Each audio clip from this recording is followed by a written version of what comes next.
Hi friends, welcome to my channel. ఇక రణ్వీర్తో అంజు వెళ్ళిపోయిన తరువాత బాగి పిల్లలు అందరూ కూడా గుమ్మం దగ్గరే బాధగా నుంచుని ఉండిపోతారు. ఇక అప్పుడే లోపల నుంచి అమర్ అయితే చాలా ఫాస్ట్గా వచ్చి రాథోడ్ కార్ కీస్ నాకు ఇవ్వు అని చెప్పి కార్ కీస్ తీసుకుని చాలా ఫాస్ట్గా కార్ అయితే డ్రైవ్ చేసుకుంటూ రణ్వీర్ కార్ని ఫాలో అవుతూ వెళ్తూ ఉంటాడు. ఇక అప్పుడే కార్లో వెళ్తున్న రణ్వీర్ అయితే, ఏ లాయర్ చూసావా ఎందుకు అమరేంద్ర మన కార్ని ఫాలో అవుతున్నాడు?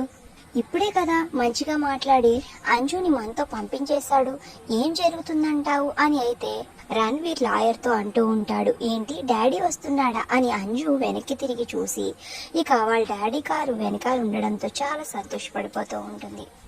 ఇక అమర్ అయితే కార్ ఆపమన్నట్టుగా రణ్వీర్ కి వెనకాల ఉన్న కార్తో హారం చేస్తూ ఉంటాడు.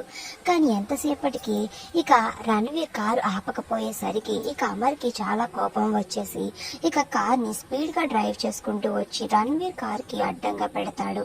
ఇక ఫాస్ట్ గా కార్ నుంచి దిగి, ఏంటి రణ్వీర్, హారన్ కొడుతున్నాను కదా, హారన్ కొడితే అర్థం ఏంటి, కారు ఆపాలనే కదా అని అయితే అనేసి ఇక వెంటనే అంజు ఉన్న కార్ డోర్ తీసి, పద అంజు మన ఇంటికి వెళ్దాం అని అయితే అంటూ ఉంటాడు. ఇక ఆ మాటలు వినగానే రణ్వీర్ ఒక్కసారిగా షాక్ అయిపోయి, ఏంటి అమర్, ఇప్పుడే కదా నా కూతురు అంజుని నాకు అప్పగించేశావు, మళ్ళీ ఏంటి తీసుకుని వెళ్ళిపోతున్నావు అని అయితే రణ్వీర్ షాకింగ్ గా అడుగుతూ ఉంటాడు.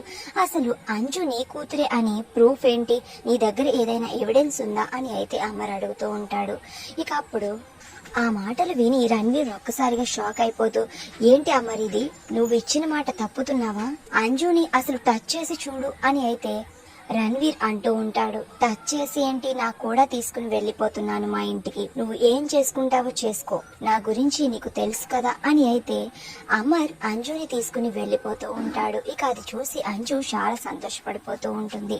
మరి ఇప్పుడు అంజుని దక్కించుకోవడం కోసం రణ్వీర్ ఎలాంటి ప్లాన్స్ చేయబోతున్నాడు, అసలు ఇప్పుడు ఏం జరుగుతుంది అనేది నెక్స్ట్ వీడియోలో తెలుసుకుందాం. ఇంతకీ ఈ రోజు వేసిన ముగ్గు ఎలా ఉంది, మీకు నచ్చితే తప్పకుండా మీ అభిప్రాయాన్ని కామెంట్ చేసేయండి. Thank you.